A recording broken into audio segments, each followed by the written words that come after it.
menggores masa dan menyimpan makna tersirat. Saatnya kita kembali menengok warisan kekayaan Nusantara dari para leluhur. Salah satu warisan leluhur yang masih terjaga sampai saat ini dapat kita saksikan di kota Sengkang, sebuah kota di Kabupaten Wajo, Sulawesi Selatan. Secara sosiologis dan budaya, Kabupaten Wajo memiliki kekayaan budaya dan kekayaan alam yang menakjubkan. Di daerah ini ada Danau Tempe yang dikenal sebagai penghasil ikan air tawar.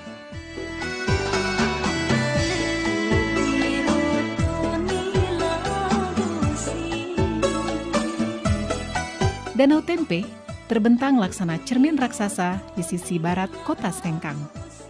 Danau ini memiliki pesona alam yang elok dan unik.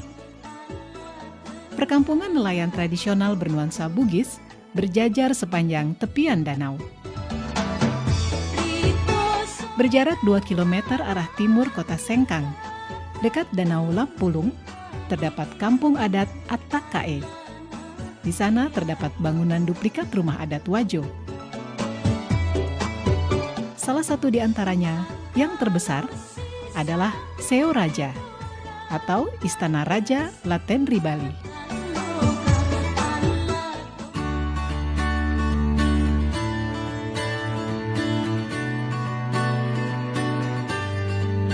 Ada yang khas dari masyarakat Bugis sebagai suku asli yang mendiami wilayah Kabupaten Wajo, yaitu keberadaan kain tenun sutra Sengkang.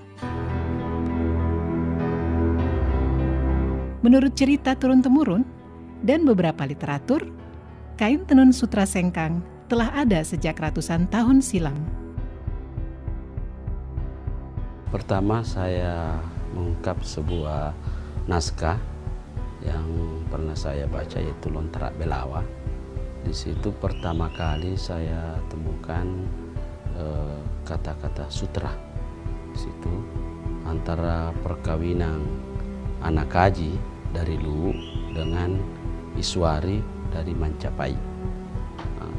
Di situ juga saya temukan kata-kata di dalam lontrak, kata-kata Sengkang. Lalu ini putri dari Mancapai dengan perkawinannya dengan anak kaji dari Luwu, maka diberikan kekuasaan di 4 daerah, yaitu Tempe, Singkang, Tampangan, dan Wage. Disitulah awalnya kita mengenal, sudah mulai kenal nama sutra. Tenun ini sudah ada sejak abad ke-14 di Kabupaten Wajo ini. Namun pada saat itu terbatas pada pembuatan untuk pemakaian sendiri, bukan untuk komoditi dagangan. Misalnya seseorang ingin melakukan hajatan pernikahan, terutama pada acara-acara pernikahan, itu biasanya anak-anak perempuan itu diminta atau disuruh oleh orang tuanya untuk menenun sarung, apakah untuk dipakai dia sendiri ataukah untuk orang tuanya. Itu sehingga belum terjadi di masyarakat sebagai suatu komoditi dagangan, tetapi hanya untuk pemakaian sendiri. Sejarah tentang tenun sutra Sengkang tidak dapat dipisahkan dari peran perempuan Bugis dalam keluarga. Orang tua suku Bugis di zaman dulu menjadikan tenun sutra sebagai salah satu cara dalam mendidik anak perempuan mereka. Budaya orang Bugis itu kan dulu kan kebanyakan petani. Nah, perempuannya nggak ada pekerjaan kalau lakinya sudah turun ke sawah. Nah, bahan ini atau produksi kain sutra ini sudah membudaya, awalnya dari entah dari mana, akhirnya menjadi budaya tenung di daerah ini. Nah, dari situ orang tua selalu mewarisi ke anaknya. Jadi ada cerita bahwa orang Bugis itu, khususnya orang Wajo, kalau tidak pintar menenun, artinya belum sempurna lah. Kedua, ceritanya kalau ada orang luar yang meminang orang Bugis Wajo, dilihat dari hasil kerja tenunnya itu. Kalau memang hasil kerja tenunnya itu bagus, apa berarti orangnya sudah sempurna atau sudah ya boleh dikata cantik apa segala begitu. Jadi penilaiannya tergantung dari karyanya untuk yang penenun sutra ini tadi.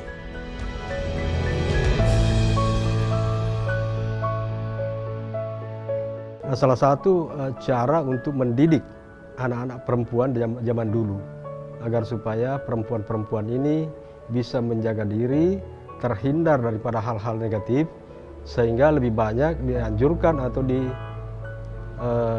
disuruh oleh orang tuanya untuk tinggal di rumah untuk menenun. Nah, sehingga akhirnya menjadi suatu tradisi dan budaya pada masyarakat Bugis, khususnya di Kabupaten Wajo ini, setiap anak perempuan harus pandai menenun. Dalam bahasa lokal, yaitu Bugis, sutra disebut dengan sabbe. Menengok ke masa yang lalu, aktivitas masyarakat Wajo dalam mengelola sutra sudah dilakukan secara turun-temurun, baik dalam skala industri rumah tangga maupun industri menengah.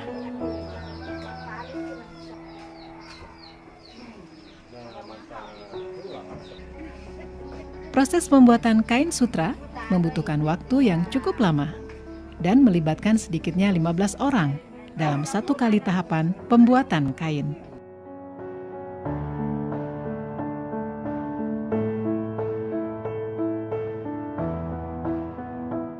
Sebelum menjadi benang sutra, ada proses yang cukup panjang yang dimulai dari peternakan ulat sutra.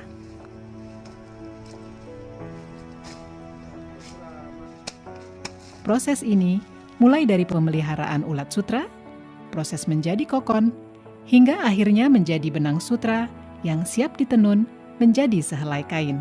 Kita dapat telur dari Verfutani sesuai dengan pesanan. Contoh ini tempat telurnya dan menetas, misalnya penetasan tanggal 1. Ini menetas baru 3 hari makan, dikasih makan dengan daun murbei. Ada memang khusus daun murbei itu.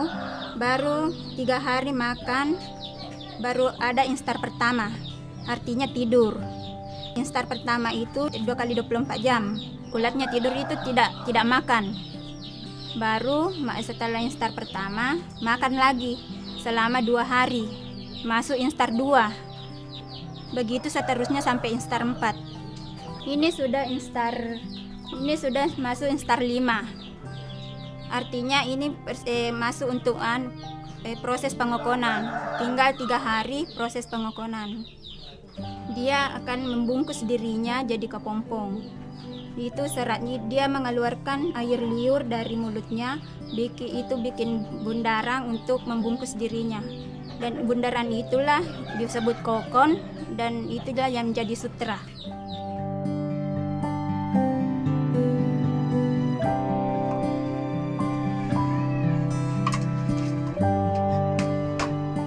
Dalam proses pembuatan benang sutra menjadi kain sarung sutra, masyarakat pada umumnya masih menggunakan peralatan tenun tradisional, yaitu alat tenun gedogan atau masyarakat Sengkang menyebutnya alat tenun walida. Ini alat tenunan gedogan, satu setnya. Ini pertama alat gulungan benang, baru ini alat penindis untuk menekan benang bawah, baru ini tali untuk alat pembantu untuk benang bawah. Ini sisir, alat untuk mengatur lusi. Ini juga walida, alat untuk merapatkan benang pakan. Ini teropong, alat untuk memasukkan benang pakan. Dan ini wakangang, alat untuk gulungan kain. Perkembangan teknologi yang datangnya dari tanah Jawa berpengaruh terhadap proses pembuatan tenun sutra di sekitar tahun 1950 dan membuat sebagian proses pembuatan dengan alat tenun gedogan beralih menjadi alat tenun bukan mesin.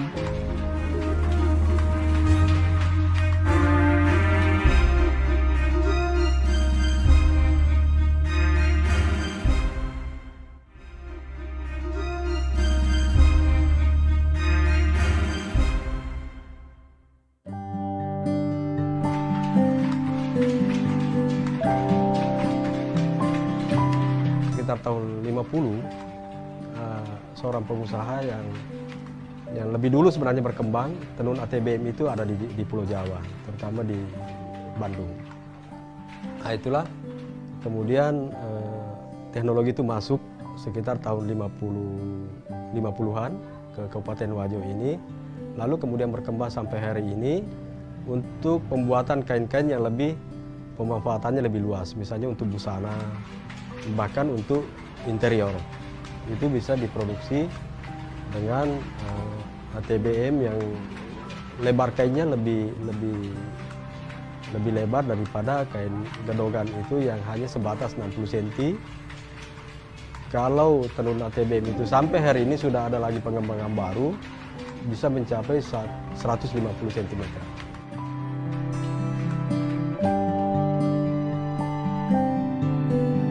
Keberadaan kain tenun sutra sengkang tidak dapat dipisahkan dari kehidupan sehari-hari masyarakat Wajo. Bahkan di tahun 70-an, tenun sutra seolah mempunyai keistimewaan tersendiri saat hari raya tiba. Tidak hanya itu, sutra sengkang mempunyai nilai simbolik yang sangat tinggi dalam menerjemahkan hubungan suami istri dalam kehidupan masyarakat Wajo. Secara tradisi kita lihat orang yang baru kawin itu ya, sebelum duduk di pelaminan maka harus dimasukkan dalam satu sarung yang artinya bahwa dia itu harus rapat ikatannya dan tidak ada yang sudah mengikat dalam rumah tangganya bagaikan orang di dalam sarung, tidak boleh mengungkap rahasia rumah tangganya walaupun kepada siapa karena sudah masuk dalam satu sarung. Lalu sarung itu dijahit dalam artian sebagai simbolik untuk tidak ada lagi yang akan membicarakan rahasia, kelemahan dan kelebihan di dalam rumah tangganya. Tahun 70-an saya masih dengar semua orang kalau lebaran pasti pakai sarung sutra.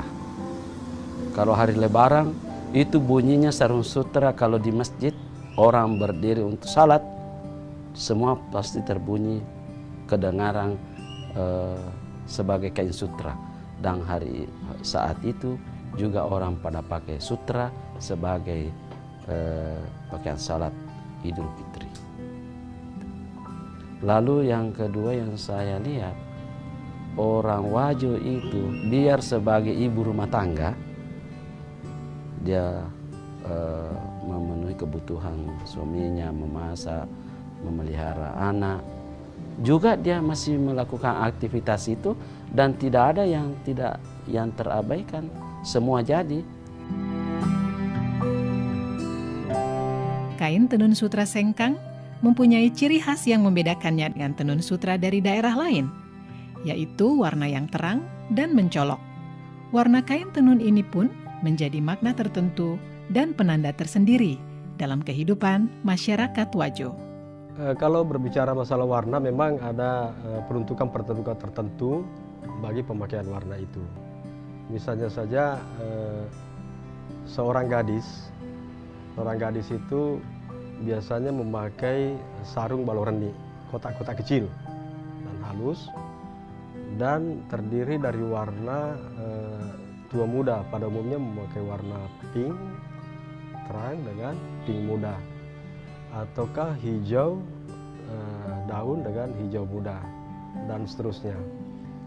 Berbeda kalau perempuan itu sudah berkeluarga, itu juga memiliki ciri warna tertentu, ataupun laki-laki yang masih lajang belum menikah. Nah, sehingga pemanfaatan sarung itu pada zaman-zaman yang lampau, pada umumnya keluarga-keluarga jika menghadiri undangan membawa serta keluarga-keluarganya. Jika suatu keluarga memiliki anak laki-laki, itu dibawa serta dalam suatu acara pesta pernikahan, dan dipakaikanlah sarung yang menandakan bahwa si anak ini masih bujang. Di keluarga lainnya juga mungkin membawa anak gadisnya yang juga memakai sarung yang menandakan bahwa dia masih masih gadis. Ya, sehingga kadang-kadang terjadi perjodohan setelah acara itu, karena pada saat berkumpul orang-orang sudah bisa melihat, oh si keluarga ini ada memiliki anak laki-laki yang masih bujang, keluarga ini masih memiliki anak yang masih gadis. Jadi ada warna khusus untuk kalangan bangsawan, warna hijau karatong, kalau di sini kan hijau datu, itu dikhususkan untuk kalangan bangsawan. Ada warna kuning, ada warna merah, ada warna ungu. Itu ada tempat-tempatnya bahwa kalau warna ini kalangan ini yang bisa, umur sekian yang bisa pakai. Itu dulu, tapi sebagian sekarang masih daerah di Tanah Bugis ini masih pertahankan itu. Sebagian juga tidak pertahankan lagi. Selain warna, motif khas kain tenun sutra sengkang juga menjadi ciri khas yang telah ada sejak ratusan tahun silam. Meski seiring berjalannya waktu, motif-motif ini mengalami modifikasi. Sebenarnya motif-motif yang tercipta itu tidak terlepas daripada karakter orang Bugis Wajo itu yang berada dalam pemerintahan yang demokratis, walaupun pemerintahan itu kerajaan. Itu yang tercipta di masyarakat karena begitu leluasanya, begitu bebasnya orang mencipta, sehingga tidak ada batasan bagi mereka seniman-seniman perajin tenun ini untuk mendapatkan inspirasi yang lebih luas lagi, yang kemudian diimplementasikan ataukah dibuat dalam bentuk motif pada tenunan itu. Yang mencirikan kekhasan daripada lipas sabbe atau sarung sutra sengkang itu terletak pada tumpalnya. Tumpal itu biasanya berbentuk garis-garis vertikal ataupun berbentuk motif kembang, tetapi pada umumnya dan harus dalam hitungan ganjil. Misalnya kalau dia garis vertikal, hitungannya pasti selalu ganjil, dan di tengah-tengahnya ada garis yang lebih tebal yang disebut datu. Dalam bahasa Bugis, tumpal itu disebut kepala lipat. Jadi kalau sarung Bugis itu mutlak harus ada kepala. Di dalam kepala itu atau tumpal itu ada satu garis tebal yang disebut datu. Itu tidak boleh sama ukurannya dengan garis-garis yang ada di sampingnya. Begitupun sekalipun itu misalnya dalam bentuk kembang tumpalnya itu, misalnya modifikasi motif kotak, katakanlah ini balok tengah, kemudian tumpalnya berbentuk kembang-kembang kecil. Hitungannya selalu ganjil, 1, 2, dan 3. Tetapi dalam penempatan garisnya itu harus ada di tengah-tengahnya itu berbentuk garis besar atau lebih tebal ukurannya, lebih lebar ukurannya dibandingkan garis-garis yang ada di sampingnya. Ya, motif ini namanya balo makalu atau motif melingkar. Posisinya dalam posisi horizontal. Sarung ini diproduksi kurang lebih 50 tahun yang lalu.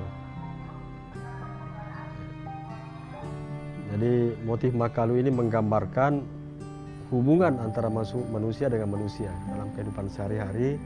Kalau dalam agama Islam disebut hablum minan nas. Motif ini namanya balok tetong atau motif vertikal. Ini menggambarkan hubungan antara manusia dengan Tuhannya.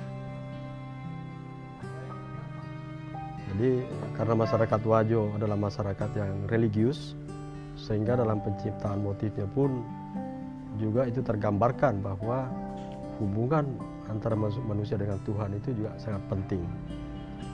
Sehingga terciptalah balok tertong ini.